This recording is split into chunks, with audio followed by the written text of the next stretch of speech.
Tujuan puasa ini, mengapa harus berpuasa? Allah jelaskan tujuannya.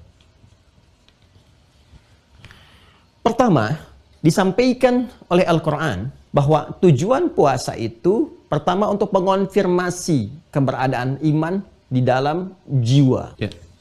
Babnya akidah dulu. Saya ulang ya. Tujuan berpuasa itu untuk mengonfirmasi pertama keberadaan iman di dalam jiwa. Ya. Karena ketika seseorang berkomitmen beriman kepada Allah Subhanahu wa taala, masih ingat pembahasan di akidahnya? Ketika seseorang berkomitmen beriman kepada Allah, ya kan? Maka pembuktian dari komitmen iman itu ya akan dibuktikan lewat satu perbuatan yang disebut dengan amal soleh, wujudnya ibadah. Ya.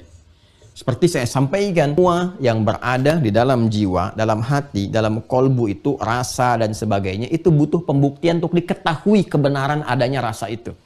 Ya. Cinta itu kan masalah rasa, suka, duka, masalah rasa. Bagaimana taunya kalau seseorang itu sedang suka? Nampak dari ekspresi, dari perbuatannya, dari sikapnya, ya, dari bagaimana dia bertutur dan sebagainya. Jadi ternyata keadaan dalam diri itu bisa dilihat lewat perilaku. Cinta itu kan dalam diri, tampak itu lewat perhatian. Cinta kepada anak melihat bagaimana orang tua memperlakukan anak dengan kasih sayang, diberikan kebutuhan dan sebagainya. Jadi ada pembuktian. Semua yang bersumber dari hati, dari jiwa, nafas, dan tempatnya di kolbu itu butuh pembuktian. Nah, iman itu kan yang paling dalam di dalam hati. Itu melampaui ya semua rasa yang ada dalam jiwa.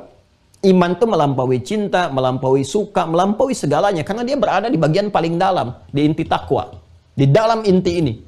Ya, karena itu pun dia butuh pembuktian. Bagaimana taunya orang beriman? Ya, dia mengatakan saya beriman kepada Allah misalnya kan. Ya, saya yakin Allah itu Tuhan saya yang hak. Buktinya apa? Bagaimana saya tahu gitu kan? Ya, bagaimana kita bisa mengetahui dia beriman? Maka Allah memberikan kemudian sebagai satu standar pembuktian. Dan ini wajar, logis. Ya, membuat hukum standar. Ada pembuktiannya, apa buktinya Anda beriman? Maka diuji, ujian itulah kemudian yang dimunculkan lewat konsepsi ibadah.